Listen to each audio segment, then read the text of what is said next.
Assalamualaikum warahmatullahi wabarakatuh. Perkenalkan, saya Zuhrial Fahmi, calon guru penggerak angkatan 11 dari SMP Negeri 6 Pekalongan. Pada video kali ini, saya akan memaparkan aksi nyata modul 1.4, penguatan budaya positif. Sebelumnya perkenalkan, Bapak Dr. Muhammad Ridho Mutakin MPDI sebagai fasilitator. Dan berikutnya adalah Bapak Ainun Najib SPDI sebagai pengajar praktik. Berikut adalah rancangan aksi nyata yang saya lakukan. Latar belakang: SMP Negeri 6 Pekalongan telah menerapkan budaya positif.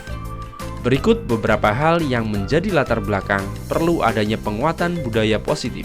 1. Penerapan budaya positif membutuhkan proses yang berkelanjutan. 2. Penerapan budaya positif membutuhkan konsistensi. 3. Terdapat beberapa tantangan dalam penerapan budaya positif. Tujuan aksi nyata: 1. Menguatkan motivasi internal murid melalui penerapan disiplin positif. 2. Menguatkan budaya positif di sekolah dengan meyakini nilai-nilai kebijakan universal.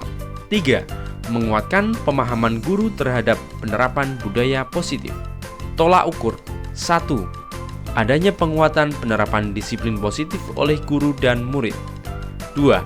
Terbentuknya keyakinan kelas yang dibuat bersama oleh guru dan murid. 3.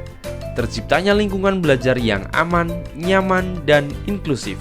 Berikut adalah lini masa kegiatan aksi nyata. 1. Berkomunikasi dengan kepala sekolah untuk meminta izin diselenggarakannya diseminasi aksi nyata budaya positif. 2. Melaksanakan diseminasi budaya positif dengan rekan guru. 3. Melakukan refleksi penerapan budaya positif yang telah dilaksanakan. Dukungan yang diperlukan: 1. Dukungan dari kepala sekolah, rekan guru, dan murid agar penguatan budaya positif dapat dilaksanakan secara optimal. 2. Dukungan orang tua murid dalam menerapkan budaya positif di rumah. 3. Sarana dan prasarana yang mendukung penguatan budaya positif. Berikut ini merupakan kegiatan diseminasi tentang budaya positif yang dilaksanakan di SMP Negeri 6 Pekalongan. Selamat menyaksikan. Assalamualaikum warahmatullahi wabarakatuh. Waalaikumsalam warahmatullahi wabarakatuh. Selamat siang Bapak Ibu semuanya. Syukur alhamdulillah kita panjatkan kehadiran Allah Subhanahu wa taala, di mana pada siang hari ini kita masih diberikan nikmat sehat, nikmat sempat sehingga bisa bersama-sama di ruangan ini dalam rangka kegiatan diseminasi budaya positif. Ya, perkenalkan, saya di sini adalah Zuhrial Fahmi sebagai calon guru penggerak angkatan 11 dari SMP Negeri 6 Pekalongan. Ya, baik Bapak Ibu, nanti selama kurang lebih 60 menit ke depan kita akan bersama-sama untuk saling sharing saja ya.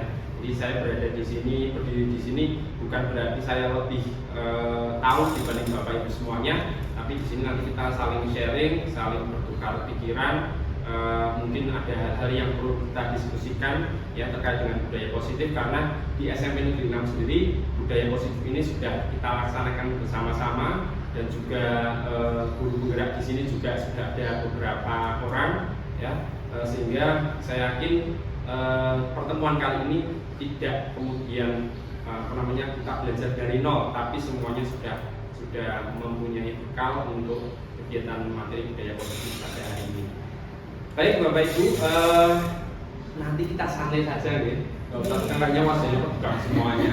Kita santai aja ya, tidak perlu tegang, dan di depan Bapak Ibu semuanya sudah ada snack tipis-tipis ya. Monggo kita nanti santai saja ya, bisa sambil sambil nyemil, sambil minum boleh nih, nggak apa-apa.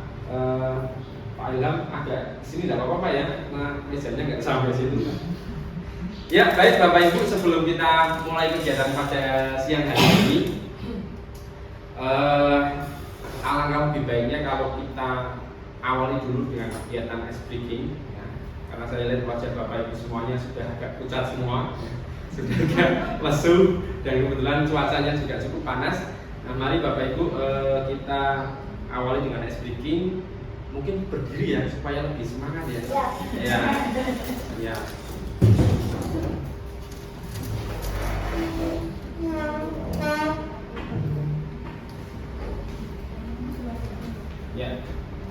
Nah, Bapak Ibu, di sini saya sudah membawa betul gitar ini bukan Pangeran bergitar. Iya. Nah, berarti kalau saya sudah bawa gitar, kira-kira kita mau ngapain? Nyanyi. Ya, betul, mau nyanyi ya. Ada yang mau nyumbang lagu?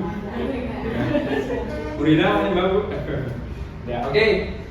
Kita kembali ke mungkin masa dahulu ya, lagu yang saya yakin Bapak Ibu semuanya sudah tahu, sudah kenal dan sudah bisa menyanyikannya. Itu adalah lagu Potong Bebek Angsa. Ya. Mungkin ada yang sudah pernah juga ya, nggak apa-apa kita ulang lagi ya. Ada dasarnya segitu.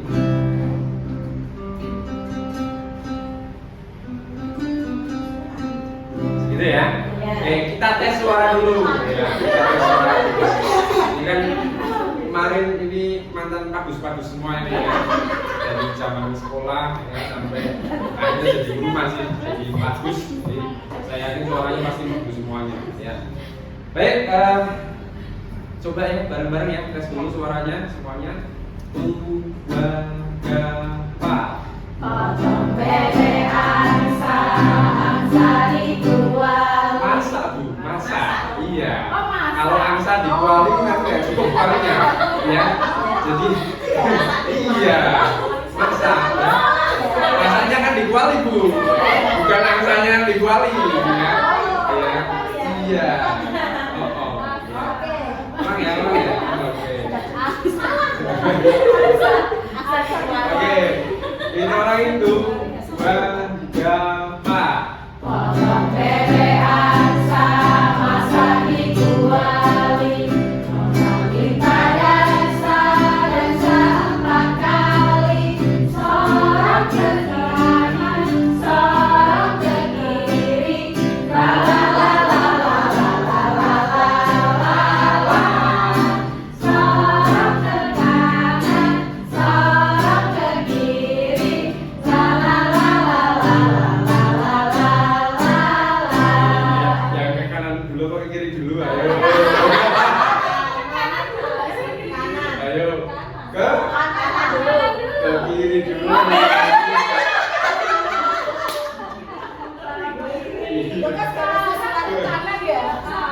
Nanti ada pertanyaan lanjutan. Telur dulu apa ayam dulu? Ayo. Oke. Nah, luar biasa. Suaranya merdu semua. Nah, sekarang kita akan bagi kelompok ya. Sekarang ini ada berapa orang nih?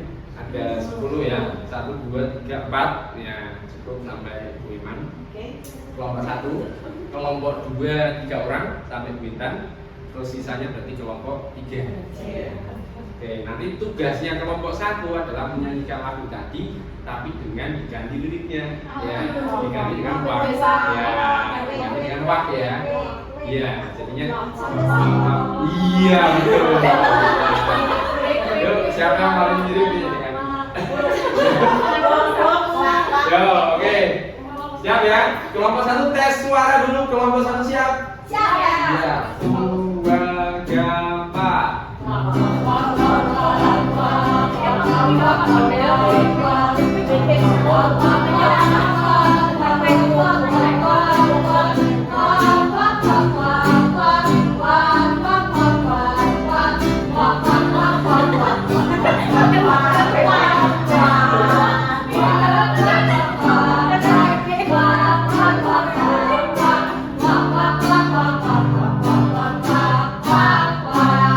Oke, kelompok 2 yang suaranya kelompok 2 nanti menyanyikan apa? Mau buka kamu nih? Mau buka kamu nih? Yuk aja ya, yuk ya. Yuk, yang back sini nanti. Buk ya, ya.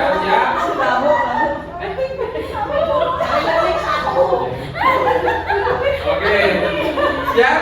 Kelompok 2 siap? Kelompok 2 siap? Oke, yuk tes suara 1, 2, 3, 4. Oh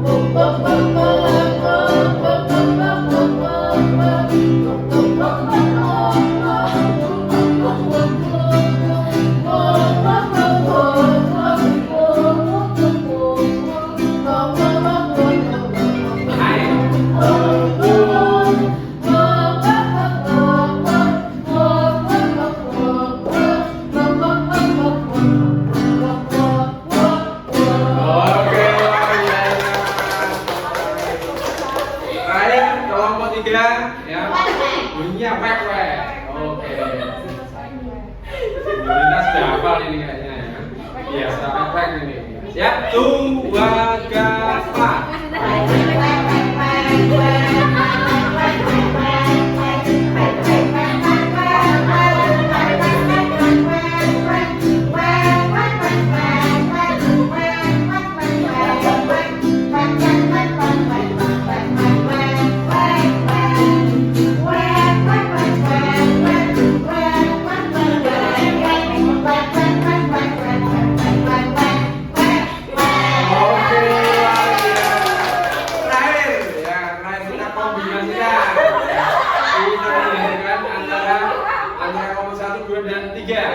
Ketika saya tangannya menunjuk ke sini berarti nanti sini yang bunyi. Ketika saya menunjuk kelompok 2 nanti kelompok 2 yang bunyi. Ketika kelompok 3 berarti kelompok 3 yang bunyi. Konsentrasi penuh ya. Ketika saya tunjuk silakan langsung bunyi ya. Oke, siap? Cuman nggak pakai gitar ini ya. Kan susah Bu, gitar ini ya. Iya, pokoknya meneruskan lagunya ya sesuai dengan kelompoknya masing-masing. Dengan suaranya masing-masing. Siap? 2, 4.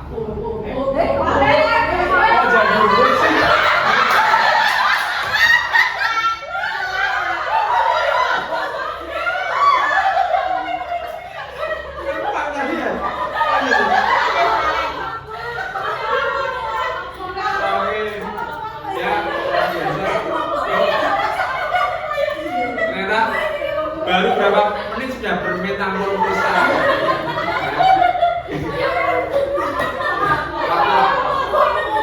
Wah, wek. Tadi sore nggak boleh kita lagu, nggak boleh. Yo, mari hitung 2, 4.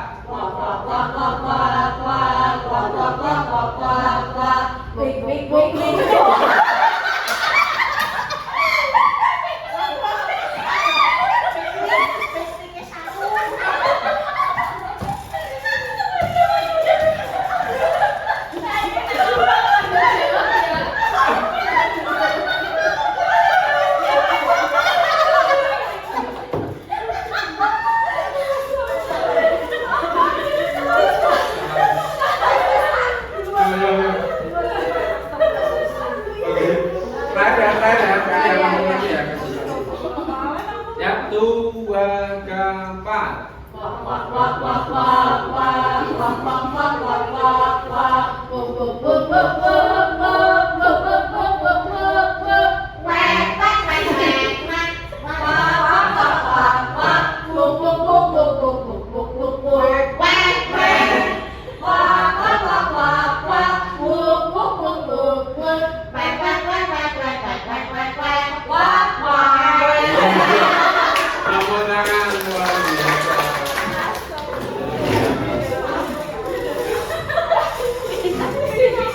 Ini kalau muridnya lihat nanti wah gurunya ternyata lucu-lucu semuanya.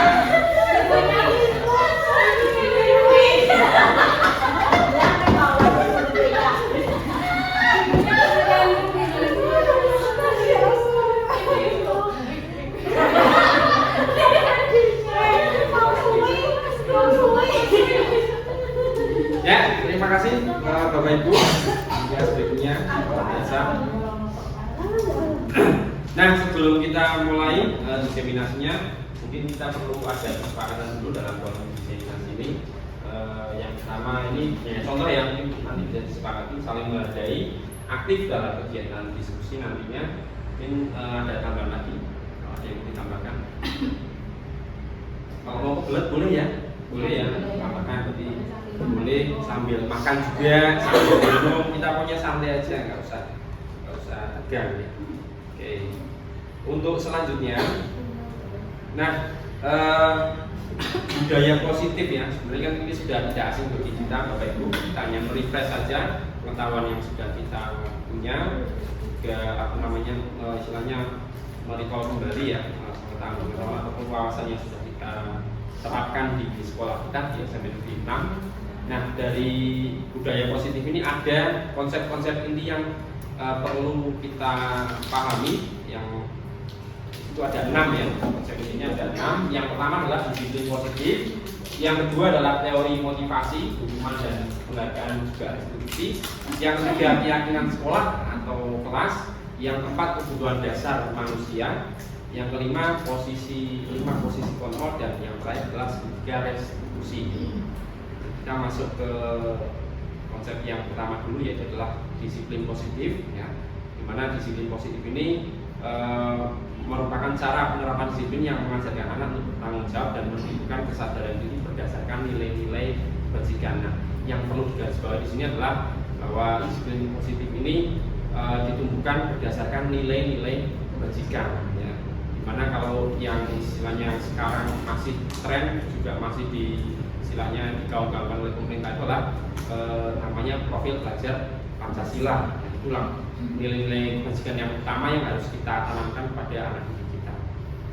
Kemudian tujuannya adalah untuk membimbing agar anak-anak berperilaku baik tanpa menggunakan hukuman fisik. Nah, ini seperti kita tahu bersama Bapak Ibu, zaman dulu mungkin zaman kita masih sekolah ya, dulu masih ada yang namanya hukuman fisik, kita suruh lari, kita suruh push up dan sebagainya. Nah, ini harapannya di kurikulum yang baru ini kedepannya harapannya kita tidak lagi menggunakan hukuman fisik untuk bisa membimbing anak-anak. Nah, fokusnya adalah membangun hubungan yang positif ya. Nah, kemarin juga kita sudah pernah juga coaching klinik kalau tidak salah ya, bentuknya kemarin dengan Pak Arianto, gerakan sekolah menyenangkan. Ini juga mengajarkan keterampilan sosial emosional, jadi sebenarnya nyambung Bapak Ibu, dengan ini juga nyambung ya. Nah, di budaya kita, manakala disiplin ini telah berubah menjadi sesuatu yang dilakukan seseorang pada orang lain untuk mendapatkan kepatuhan. Jadi kalau dulu mungkin kita anggapannya disiplin itu pasti hal-hal yang sifatnya menakutkan, hal-hal yang sifatnya kita harus patuh ya, kita harus harus manut gitu ya. Kalau tidak pasti ada hukumannya, kan seperti itu ya. Tapi sebenarnya mana disiplin bukan seperti itu gitu. Tapi lebih pada kepada tujuan positif tadi, bagaimana kita membangun hubungan yang positif pada murid-murid kita ya, bagaimana kita bisa menanamkan nilai-nilai kebajikan dari disiplin positif itu sendiri. Nah, ini spesifik terkait dengan nilai-nilai kebijakan, kebajikan ya, kebajikan. Karena nilai-nilai kebajikan ini adalah tujuan mulia yang ingin dicapai setiap individu. Dengan nilai-nilai kebajikan ini diyakini seseorang motivasi intrinsiknya, jadi mungkin nanti akan dijelaskan lebih lanjut ya.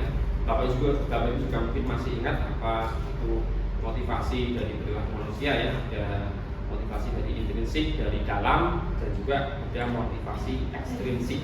Nah, harapannya dengan nilai-nilai kebajikan yang diyakini ini nantinya anak-anak bisa membangun motivasi intrinsiknya, bukan dari ekstrinsik.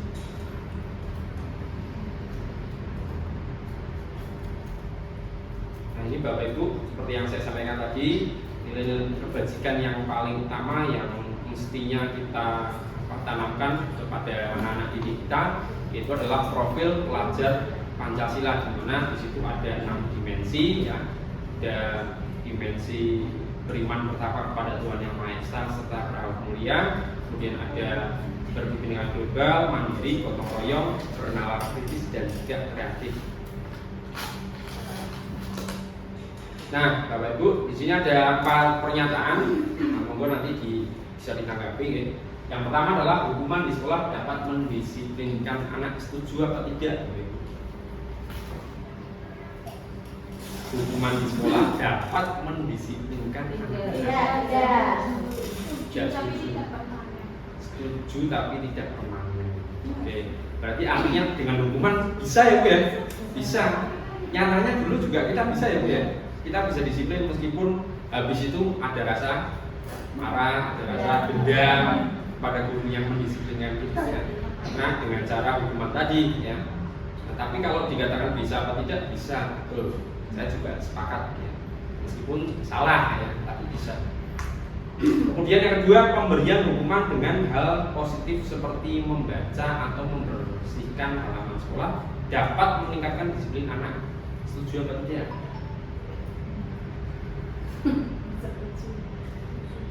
Setuju? Alasannya? Pemberian hukuman dengan hal positif seperti membaca atau membersihkan halaman sekolah dapat meningkatkan disiplin anak. Setuju atau tidak? Setuju. Karena apa, Bu? Bacaan untuk memotivasi, terus membersihkan halaman untuk memberikan efek biar nanti tidak main lagi. Oke. Ada yang lain? Pendapat lain? Setuju tapi juga tidak permanen nggak sih? Setuju tapi juga tidak permanen. Nih, yang Karena paling lebih tidak- baik kan daripada hukuman fisik. Iya. Cuma juga tidak permanen karena bukan dari intrinsik tadi yang tidak dari dalam diri. Oke. Nomor 3, memberi penghargaan dapat meningkatkan motivasi belajar anak. Setuju. Setuju ya? Dengan adanya reward bisa meningkatkan motivasi belajar anak. Oke, sebentar dulu, setuju dulu. Nomor 4, membuat anak merasa bersalah memberi dampak lebih ringan dibanding menghukum.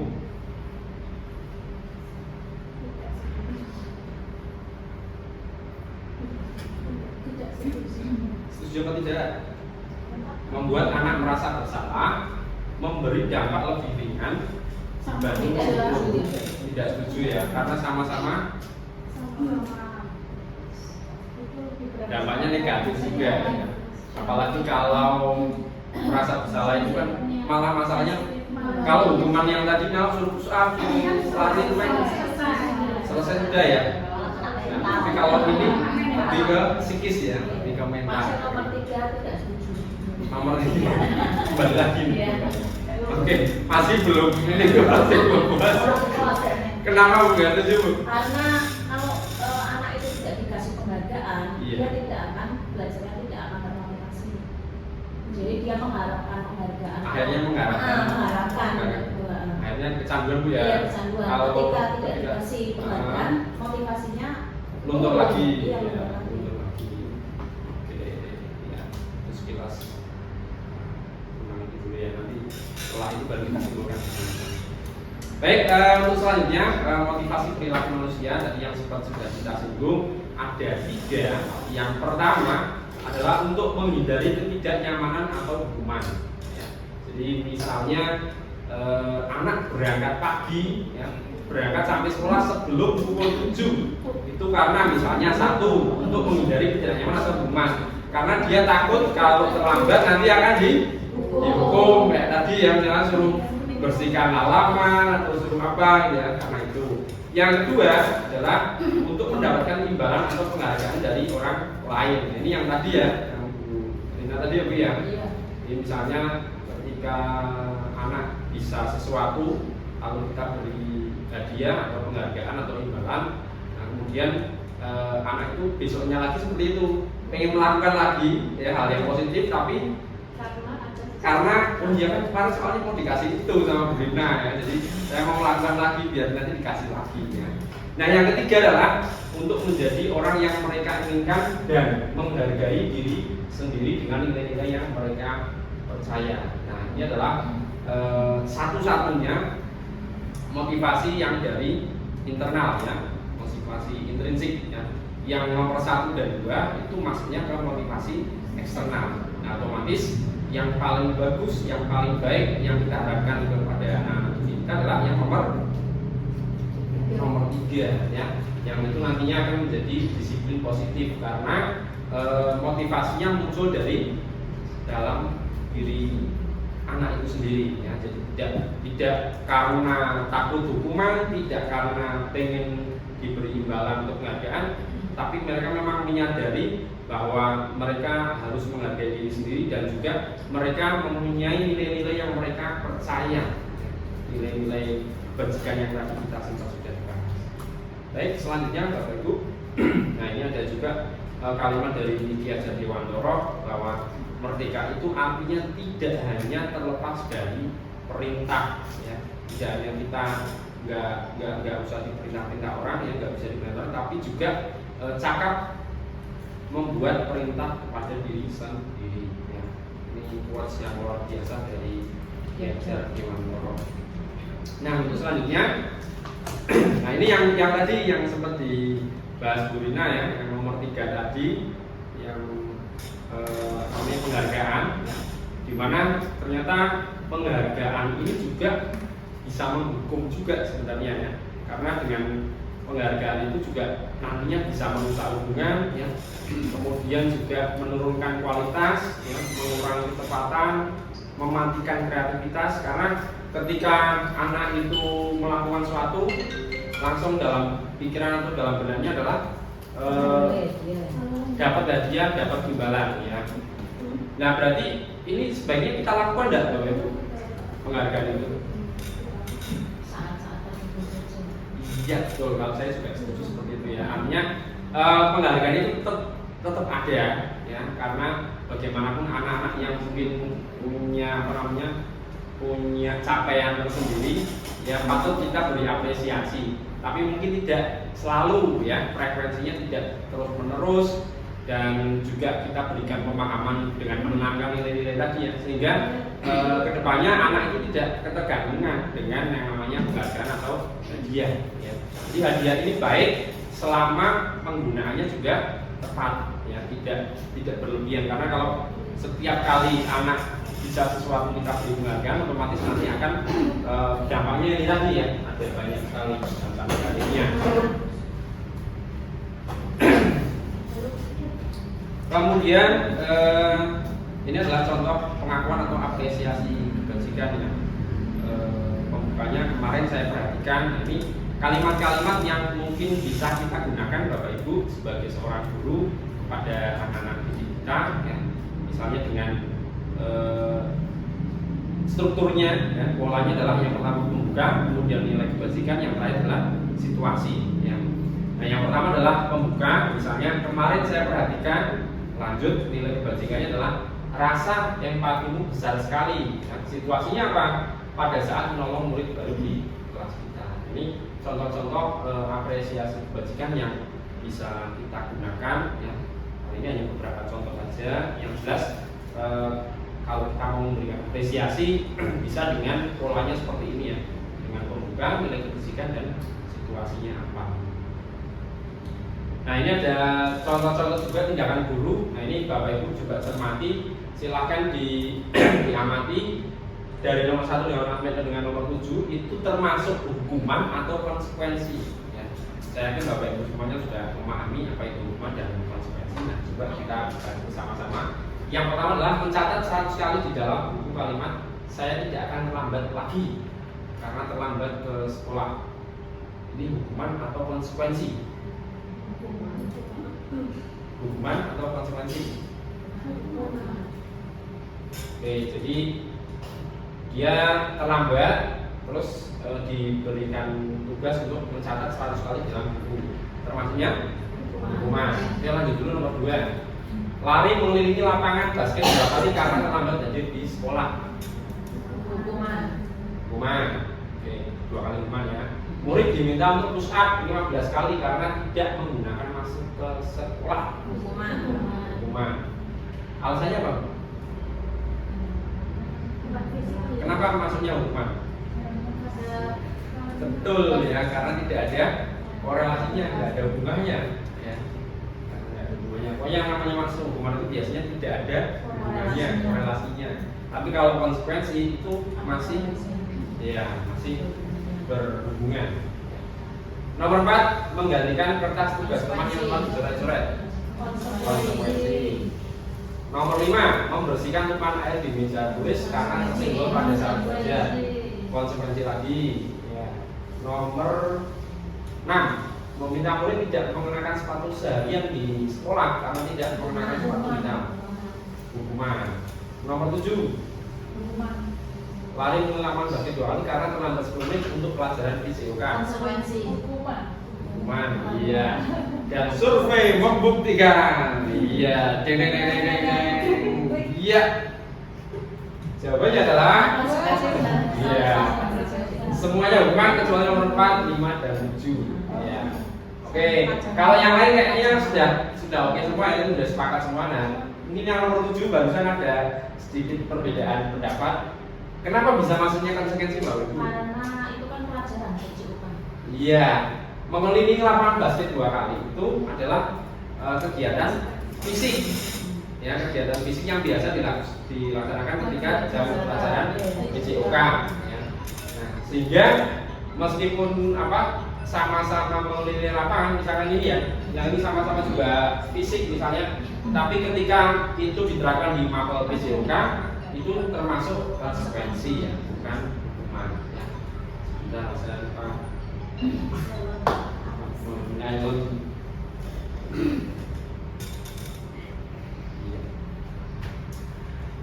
Baik, bisa dilanjut Bapak Ibu ya? Bisa. Sambil di monggo ya? Iya. Atau sudah habis? Oh, masih nih. Masih ya, masih.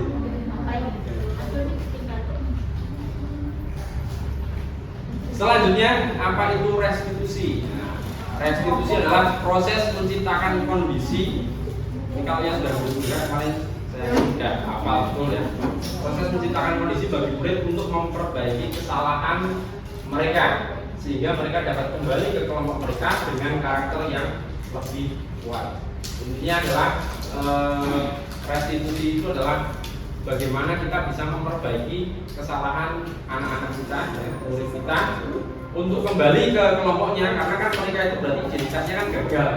Ketika anak berbuat salah itu mereka punya identitas gagal.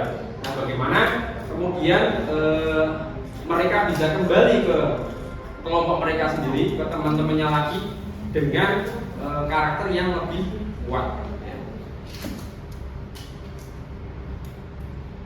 Nah, selanjutnya adalah ini Bapak Ibu ya, keyakinan kelas. Ya.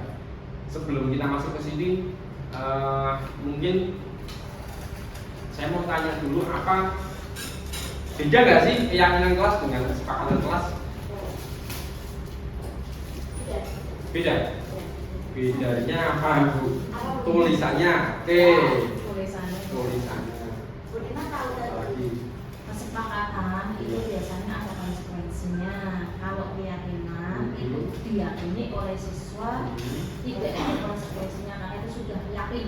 Misalnya masuk sekolah tepat waktu, iya, masuk sekolah tepat waktu cabut dulu, sudah dengan kesadaran sendiri anak itu melaksanakan. Tidak boleh di kelas tidak boleh membawa HP, dia secara otomatis dia sudah melakukan, sudah menyerahkan HP di meja tanpa embel-embel nanti ada hukuman atau konsekuensi. Iya. Jadi sudah Betul-betul sadar Bu ya, sadar. sadar diri.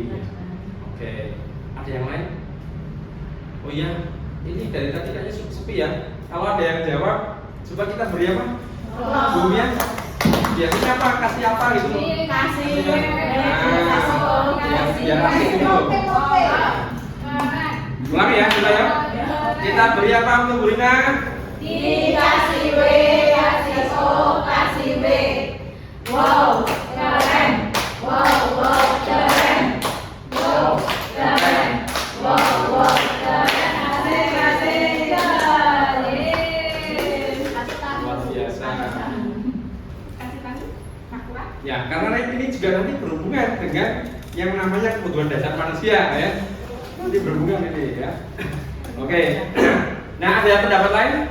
Tadi sudah bagus. Nah, ada lagi mungkin yang mau menyempurnakan atau mau menambahkan lagi? Ya, tambahan. Ya. Keyakinan kelas dengan kesepakatan kelas itu ya enggak? Keyakinan kelas adalah nilai-nilai kebajikan yang diyakini oleh kelas untuk menentukan motivasi intrinsik dan budaya positif kelas. Jadi nilai-nilai dasar yang akan disepakati ya, yang sudah diyakini. Tapi kalau kesepakatan itu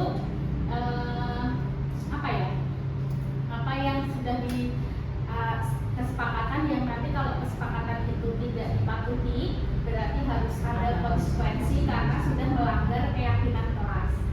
Gitu. Oke. Ada lagi yang namanya peraturan kelas ya. Ada peraturan ya. Jadi ada peraturan, ada kesepakatan, ada keyakinan juga. Kalau peraturan gimana?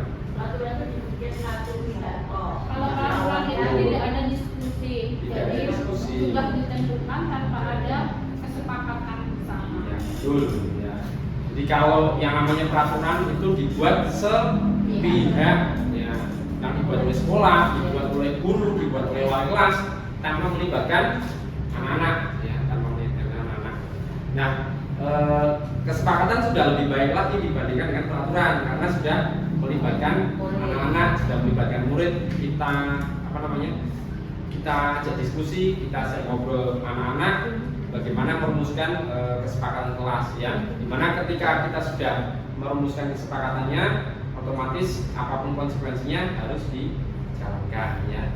Itu sudah lebih baik, tapi akan lebih baik lagi kalau kemudian kita membuatnya adalah keyakinan kelas, ya. Nah, ini mungkin yang kalau di sini sebagian masih kesepakatan, ya, kesepakatan, ya. Nah, mungkin nanti ini juga masukan untuk kita semuanya, untuk refleksi kita.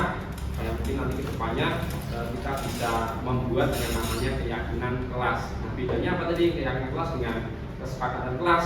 Kalau kelas itu, kalau kesepakatan kelas itu sudah lebih baik tadi, ya, dari peraturan sudah melibatkan anak, tetapi di situ belum muncul kesadaran diri, belum muncul motivasi intrinsiknya, ya, belum muncul motivasi intrinsik.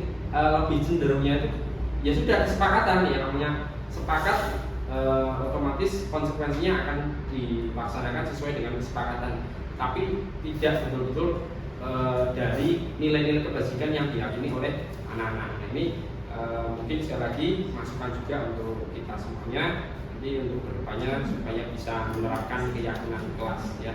Jadi nilai keyakinan kelas itu adalah nilai-nilai kebajikan yang diyakini tadi, sehingga menumbuhkan motivasi intrinsik dan budaya positif di kelas, ya. Sifatnya abstrak, memang abstrak, ya, abstrak, tidak jelas seperti peraturan kelas, ya, tidak seperti kesepakatan kelas, ya.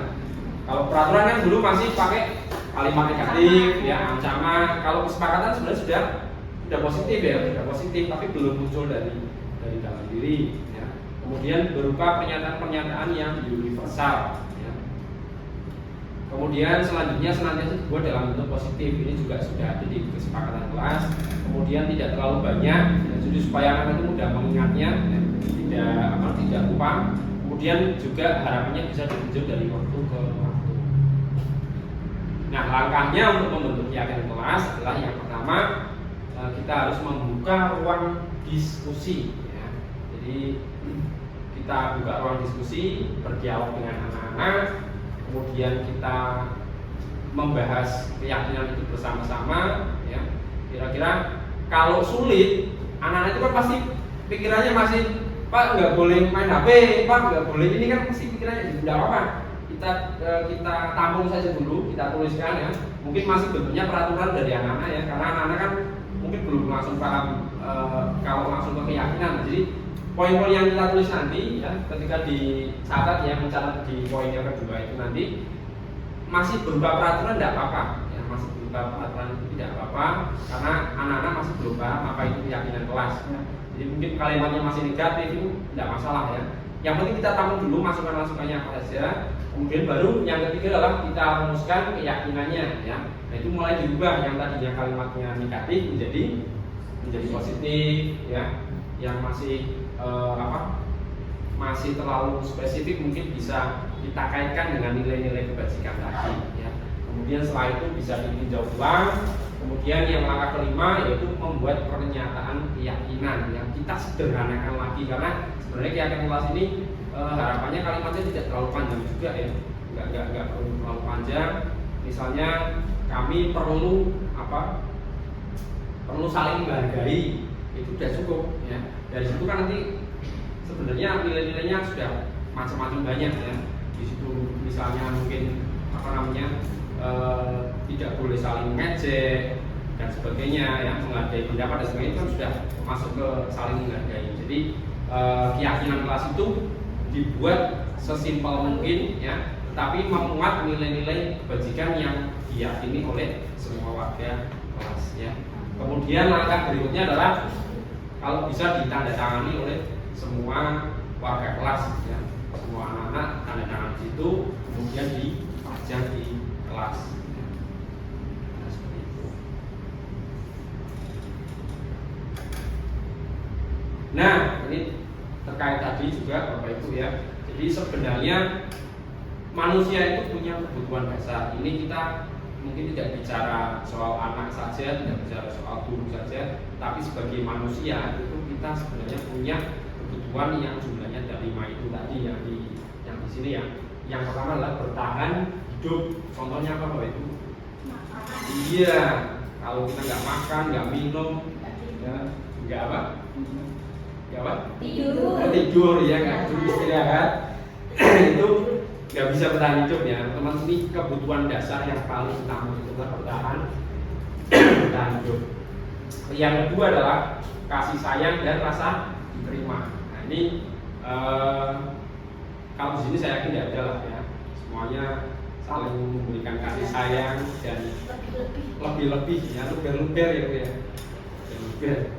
Nah, cuman sebagian orang itu ternyata ada Bapak Ibu yang tidak memiliki ini ya, artinya kebutuhan dasarnya terkait dengan kasih sayang dan rasa diterima itu tidak terpenuhi ya. Kalau kita bicara anak-anak, contoh misalnya anak yang mohon maaf mungkin bapaknya sudah tidak ada, atau mungkin bapaknya merantau jauh, atau misalnya bapaknya pergi ngapal ya. Jadi kan mungkin ada juga yang seperti itu ya. Kalau Bu Desi mungkin paham banget ini ya, biasa nangani anak-anak yang seperti itu ya.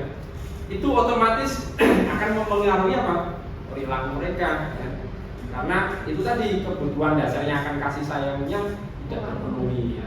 Dan rasa diterimanya juga ya. Mungkin akhirnya di sekolah jadi murung, akhirnya temannya jadi sedikit, tidak ada yang mau gabung dengan dia, bisa jadi seperti itu. Nah yang ketiga adalah kebutuhan akan penguasaan. Penguasaan ini bukan berarti kekuasaan gitu ya, nggak arahnya bukan ke situ, tapi lebih kepada pengakuan akan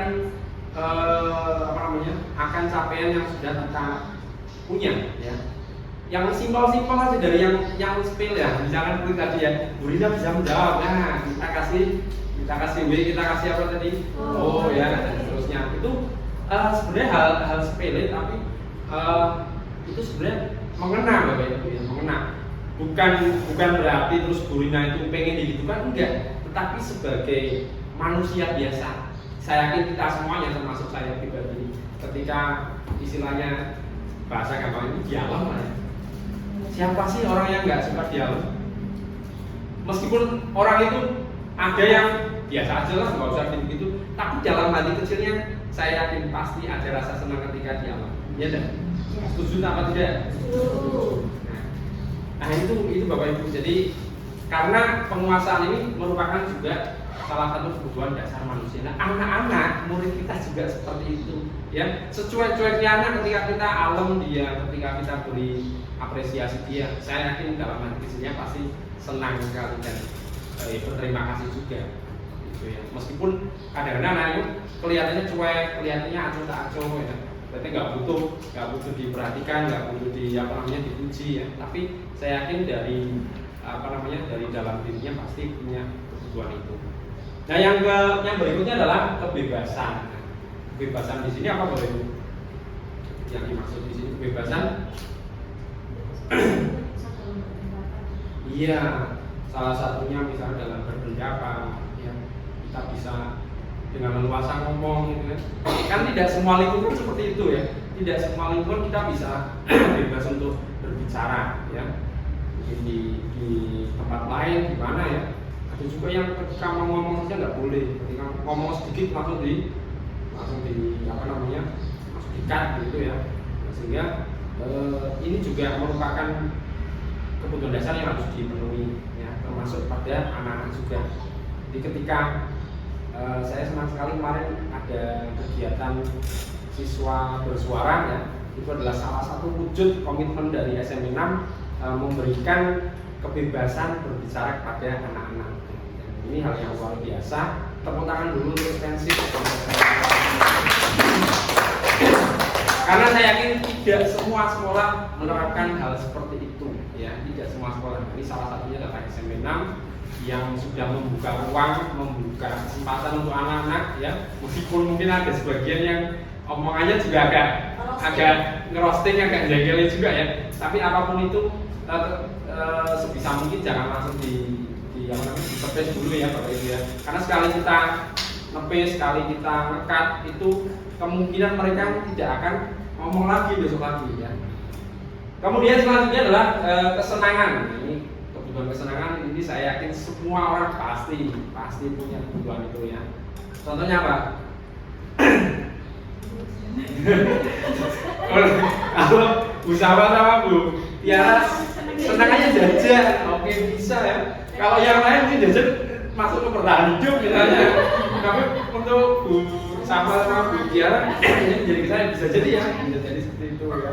Kalau Bu Iman apa Bu? Senangannya apa? Kopi, oke. Kalau ngasihnya aja udah senang, oke.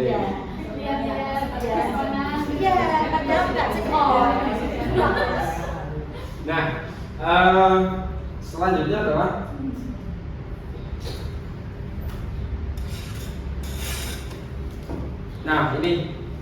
ini di sini ada beberapa contoh perilaku siswa Bapak Ibu yang mungkin kalau kita hanya melihat dari satu pandang saja, ini akhirnya tidak membuahkan hasil yang baik ya. Misalnya perilaku siswa memukul teman yang menghinanya ya. Memukul teman yang menghinanya. Nah, ini bisa jadi kebutuhan yang mungkin berusaha dipenuhi oleh dia adalah kekuasaan atau power tadi ya. Punya punya kemampuan, dia punya power, punya kekuatan ya, misalnya seperti itu ya. Nah, pertanyaan yang bisa diajukan adalah apakah ada cara untuk memenuhi kebutuhan kekuasaan tanpa melakukan kekerasan ya. Kemudian berikutnya ada juga menyebarkan gosip tentang teman sekelas ini banyak terjadi ya dengan anak kita, pasti banyak terjadi.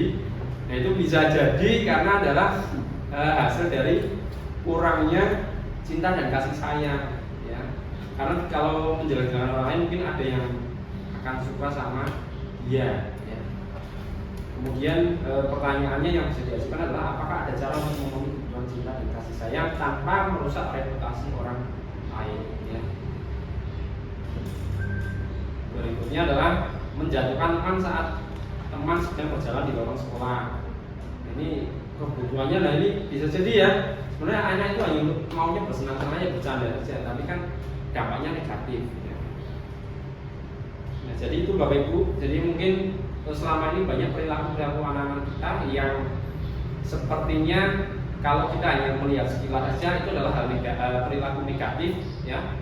Kalau zaman dulu mungkin ketika kita melihat itu langsung nggak usah langsung hukum aja udah ya, mau lari mau pusat mau apa ya, langsung di mindset kita langsung hukum ya.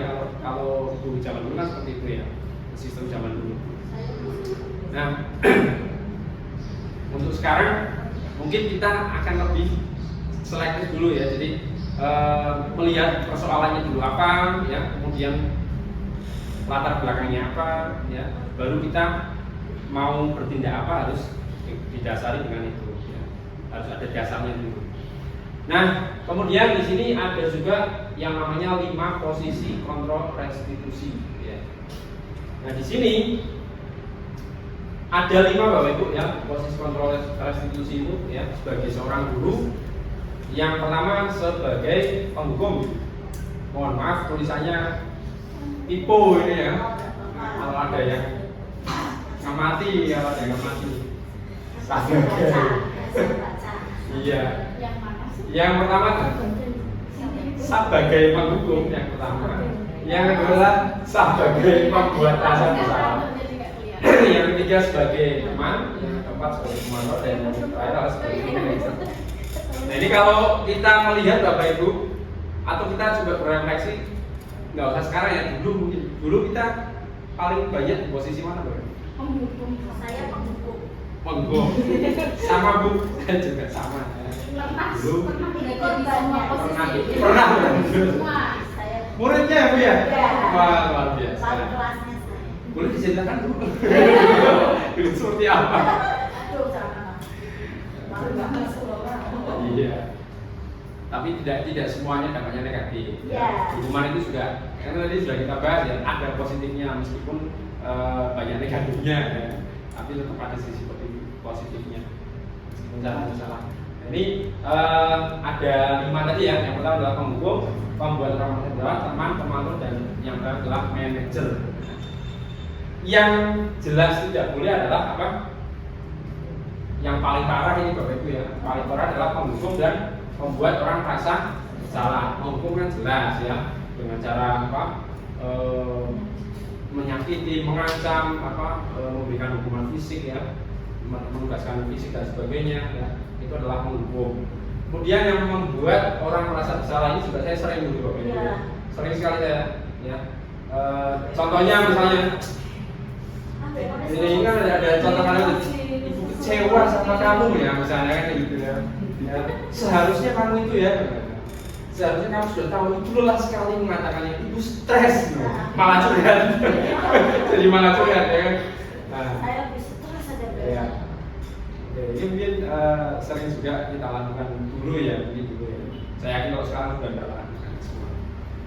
Nah, akan lebih baik lagi ketika kita nanti yang paling terakhir adalah bertindak sebagai seorang manajer. Nah, ini yang paling bagus. Tapi kita coba dulu yang teman sama pemantau kita bahas sedikit ya. Sebenarnya kalau teman sama pemantau itu sudah identitasnya sudah termasuknya berhasil atau sukses. Kalau ini kan identitas gagal ya. Jadi ketika anak sudah salah, kita hukum, kita tambah lagi bikin merasa bersalah, otomatis dia akan menjadi semakin merasa gagal, ya kan? Identitasnya menjadi gagal ya, identitas gagal, ya kan? Nah, sudah ibaratnya salah, butuh apa? Butuh motivasi, butuh pendampingan, tapi malah tambah di tekan lagi. Ini akhirnya menjadi gagal. Kemudian yang berikutnya teman dan pemantau ini sebenarnya sudah berhasil untuk menuju identitas yang sukses ya, atau berhasil ya. Jadi misalnya, ayolah lakukan demi ibu. Masa kamu tidak mau? Ingat tidak ibu pernah bantu ya, misalnya seperti itu. Kebaikan yang tidak pernah dilakukan ya. Terus, nah kalau ini ibaratnya kita posisinya sebagai teman ya, mungkin ngobrolnya lebih enjoy, lebih tidak seperti tadi. Kalau yang ini kan otomatis langsung kita, kamu itu ya gini siap kandani aja lah ya. Tapi kalau ini enggak, kalau teman itu sudah, kamu tuh gimana sih kok kan paling jadi obrolannya lebih santai, lebih rileks ya, seperti dengan teman ya. Tapi belum yang terbaik ya, belum posisi yang terbaik. Nah yang berikutnya adalah pemantau ya. Pemantau ini lebih pada konsekuensi, biasanya lebih mengingatkan kita pada konsekuensi. Ayo apa peraturannya, ya kan? Misalnya terlambat datang ke sekolah ya. Masuk ke sekolah itu seharusnya pukul berapa, ya kan? Ada mengingatkan yang seharusnya dilakukan ya. Apa peraturannya. Jadi lebih kepada kita mengingatkan pada anak-anak yang berbuat salah dengan kesepakatan yang ada, dengan seharusnya yang dia lakukan. Nah yang terakhir adalah Bapak Ibu yang sudah berwarna hijau ya, kalau ini kan merah ini ya, ini oranye. Nah warnanya hijau sendiri ini ya. Ini posisi kita adalah sebagai seorang manajer. Nah ini adalah posisi yang paling baik yang seharusnya kita lakukan ketika ada anak-anak yang melakukan kesalahan ya. Dengan mengajukan pertanyaan ya, apa yang kita yakini, keyakinan kelas tadi ya. Kemudian apa yang bisa kamu kerjakan untuk memperbaiki masalah ini. Jadi enggak juga langsung ngejudge ya. Kalau dulu kan yang namanya salah ya sudah salah kan, langsung otomatis kita hukum. Nah, kalau dengan posisi ini sebagai manajer, kita tidak langsung menjudge, tapi kita cari tahu dulu ya, kenapa anak ini bisa melakukan kesalahan ya, tidak langsung memberikan judgement ya. Kemudian bagaimana dia bisa memperbaiki kesalahan ini.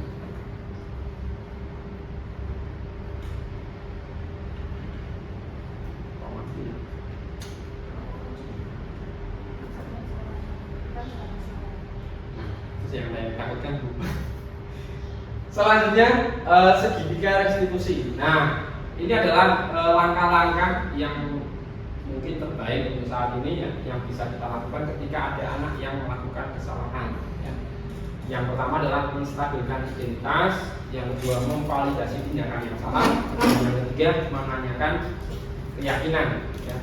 Jadi 3 tahap ini kalau kita lakukan, insya Allah anak-anak yang melakukan kesalahan tadi akan bisa sukses dan kembali ke kelompoknya dengan nilai-nilai kebajikan yang semakin kuat ya, semakin kuat karakternya. Ya. Nah, mungkin Bapak Ibu masih agak bingung ya, maksudnya menstabilkan identitas seperti apa, validasi dengan yang salah seperti apa, menanyakan keyakinan seperti apa. Nanti ada kita tadi. Oh, iya. Ternyata tadi.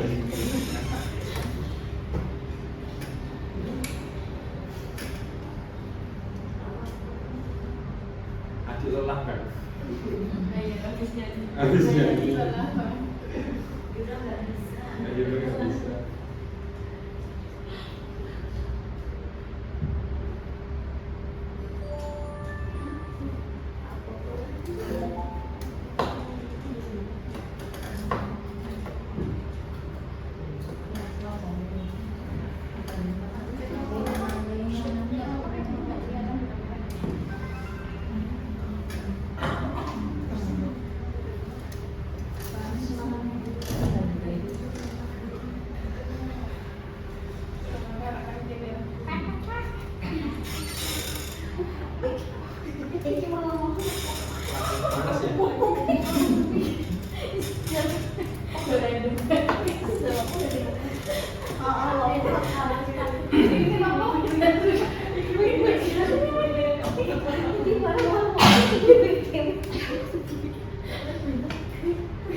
Assalamualaikum warahmatullahi wabarakatuh.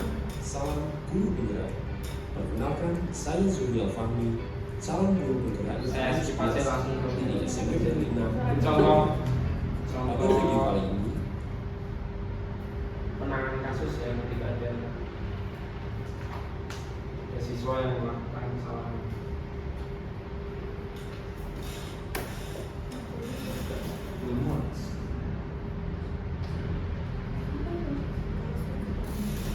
ya,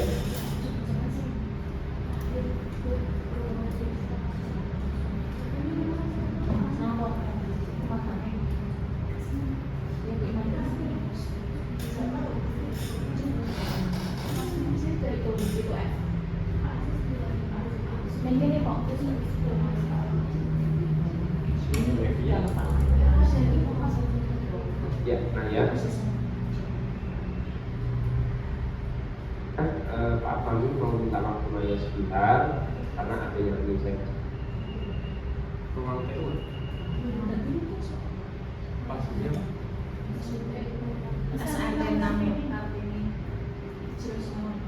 Ada ini? Ada. Sampai 6.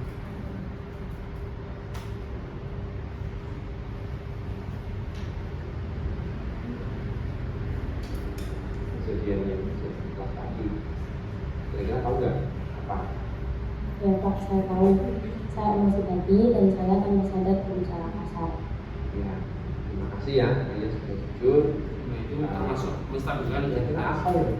Naya bisa melakukan hal seperti itu, padahal waktu Pak Fahmi tahu dia sampai tidak pernah Pak Fahmi Naya salah kasar.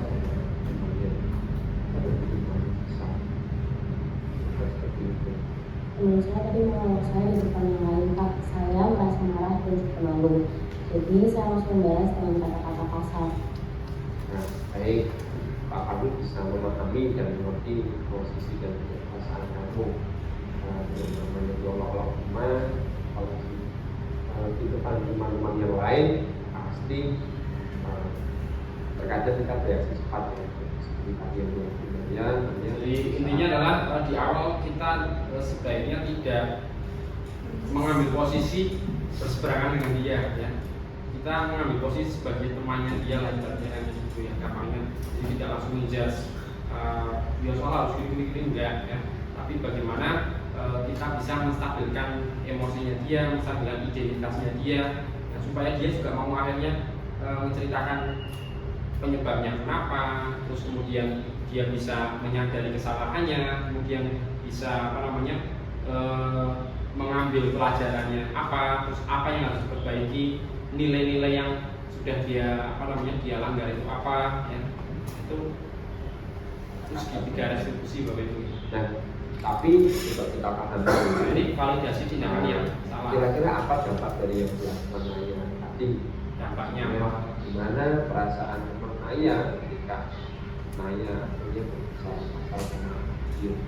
Setelah identitasnya dia stabil lagi, ya, kemudian baru kita kita hubungkan ya bahwa bagaimanapun ya tindakannya dia itu salah tetap ya, meskipun dia melakukannya karena tadi diolok-olok dan sebagainya ya, tapi tetap tindakan dia berkata kasar itu kan tetap salah ya, dampaknya juga negatif juga.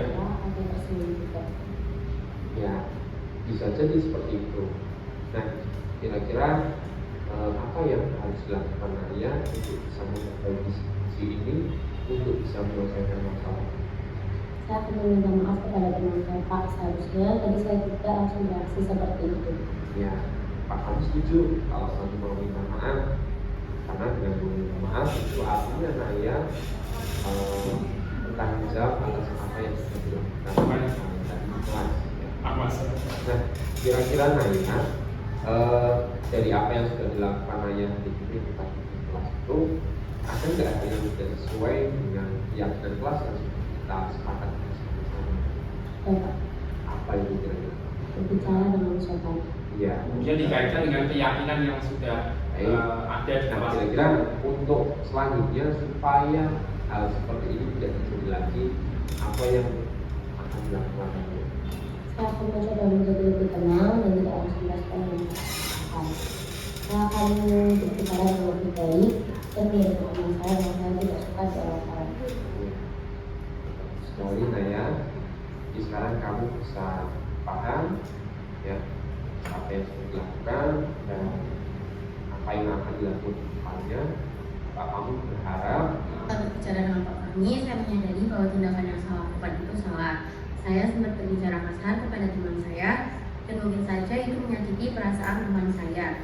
Saya akan mencoba menjadi lebih tenang dan berpikir sebelum bertindak. Terima kasih untuk Pak Fahmi karena telah membantu saya untuk memahami permasalahan ini. selanjutnya. Oke, itu hanya contoh Bapak Ibu ya. Mudah-mudahan ini bisa menjadi gambaran bagaimana cara menerapkan segitiga restitusi ketika ada murid kita yang melakukan kesalahan. Kalau itu begal sering sekali ya Bu ya. Mungkin nggak setiap hari kan?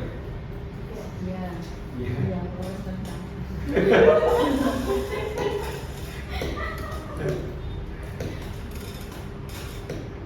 Selanjutnya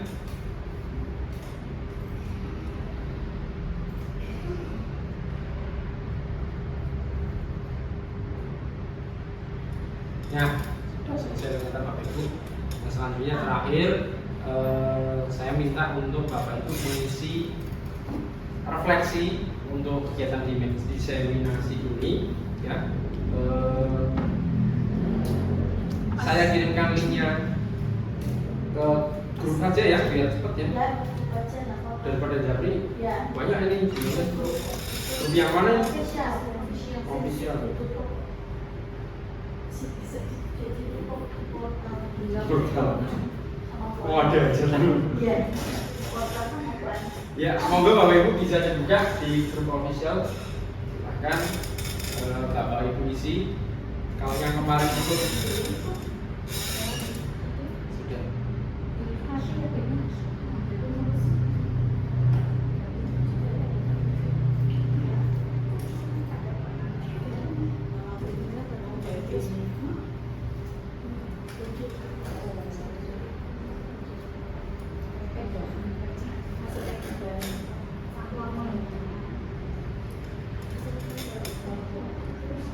Baik Bapak Ibu, sebelum diisi ya, mohon maaf kagetan ya, sekaligus tes tes pendengaran. Maksudnya masih apa namanya respon banget apa enggak gitu.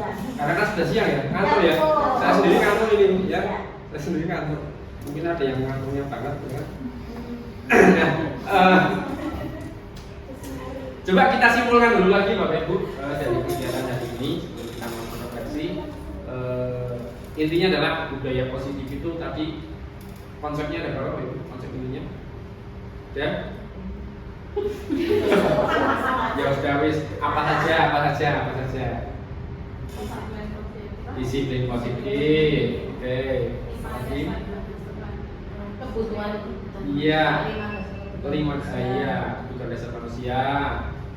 Ya, mana setiap orang itu punya kebutuhan dasar yang harus dipenuhi ya. Nah, sehingga kita bisa memahami anak ketika mereka mungkin berperilaku tidak baik ya. Terus selanjutnya adalah segitiga restitusi yang barusan yang ketika kita menemukan ada anak yang melakukan kesalahan, sebaiknya kita menggunakan pola segitiga restitusi yang intinya adalah tahap-tahapnya ada 3 ya. 1. Menstabilkan rutinitas yang kita jangan sampai ngejudge dulu ya, kita ikuti dulu alurnya dia, kita dengarkan dulu, intinya mendengarkan ya. Kemudian yang kedua adalah setelah menstabilkan rutinitas yaitu adalah memvalidasi tindakan yang salah ya. Bagaimanapun dengan dia itu ya salah, tidak bisa dibenarkan juga ya. Setelah identitasnya stabil, kemudian baru kita kita komunikasikan, kita dialogkan lagi bagaimana dia melakukan kesalahan itu dampaknya apa. Kemudian yang terakhir adalah enggak yang yang ketiga itu kan lalu tetap identitas ya, validasi tindakan yang salah. Yang ketiga adalah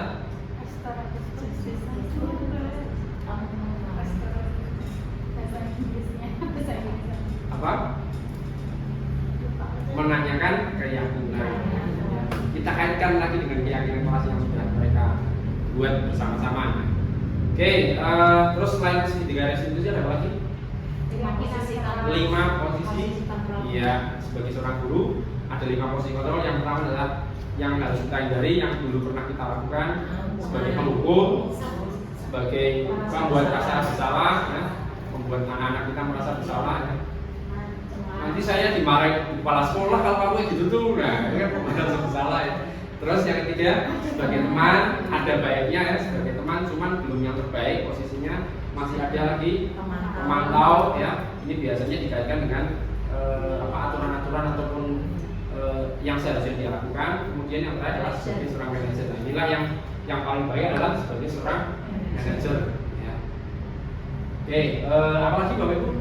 Tadi kita bahas keyakinan kelas. Nah, mungkin di sekolah kita masih banyak yang menggunakan kesepakatan. Nah, mungkin kedepannya kita bisa menggunakan keyakinan kelas untuk bisa betul-betul menanamkan nilai-nilai kebajikan pada anak kita, pada diri kita, ya, tanpa harus dia itu takut akan konsekuensi, takut akan hukuman, ya, tapi betul-betul berasal dari motivasi intrinsiknya dia, ya, berasal dari dalam diri dia, berasal dari kesadaran diri dia.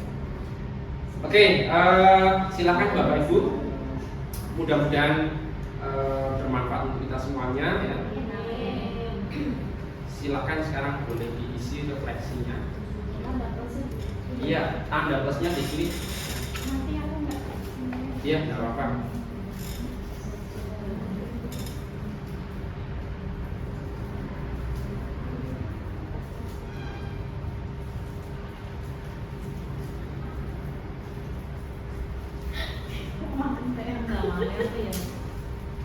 Boleh, itu kebutuhan dasar manusia nomor 1.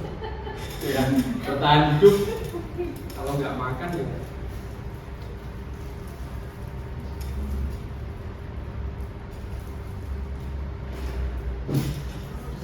Kendalanya suka lepas kontrol. Ada mau menstabilkan emosi anak, kita sendiri yang stabil. Iya betul. Ya. Karena sebelum ke orang lain harus kita sendiri dulu ya. Kita sendiri.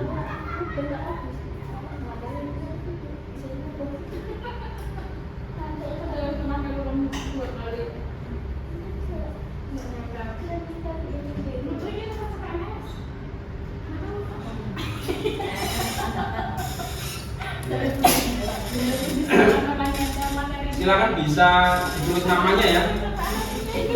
Subjeknya ditulis nama seperti Bu Rina ini ya. Subjeknya nama, terus yang bawahnya kalimatnya.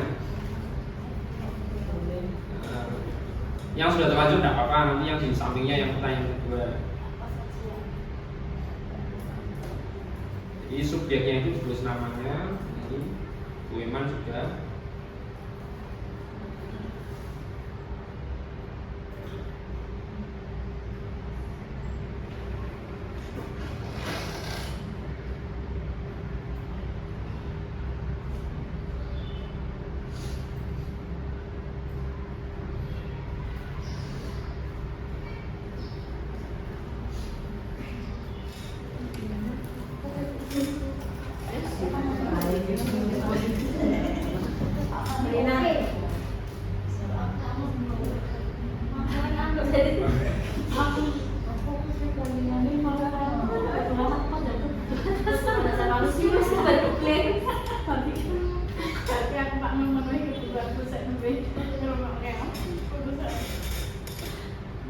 Iya.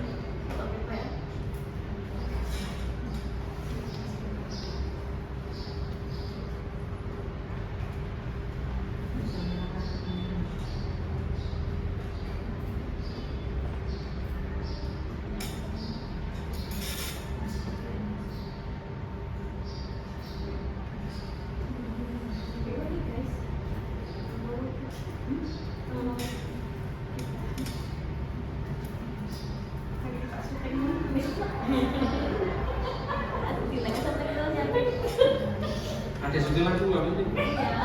Oh. Endros Pak.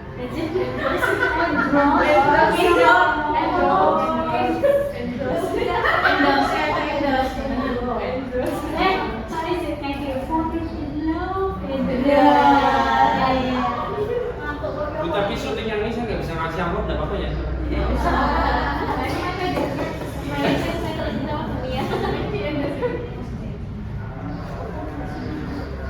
Kalau mau minta amplop minta 2 hari. Amplopnya di sini. Beli di toko banyak sini amplop.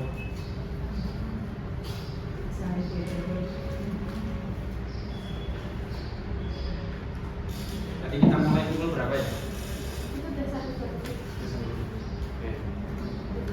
Ya, baik Bapak Ibu ya. Silakan nanti sambil masih ditulis tidak apa-apa ya. Kita isi ambil apa namanya. Kita selesaikan dulu kegiatan ini.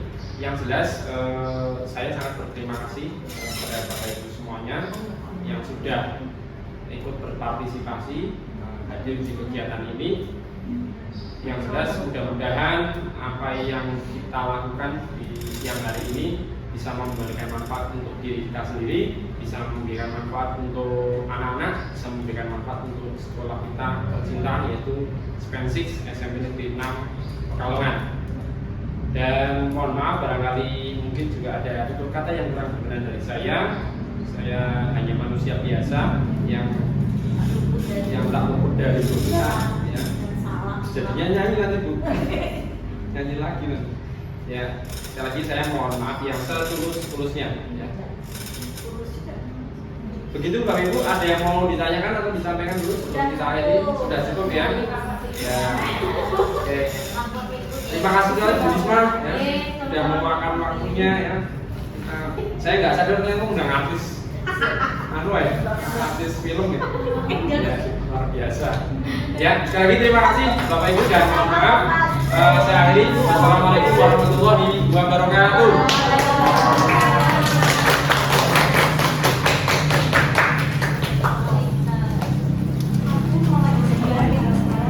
Terima kasih atas perhatiannya. Wassalamualaikum warahmatullahi wabarakatuh.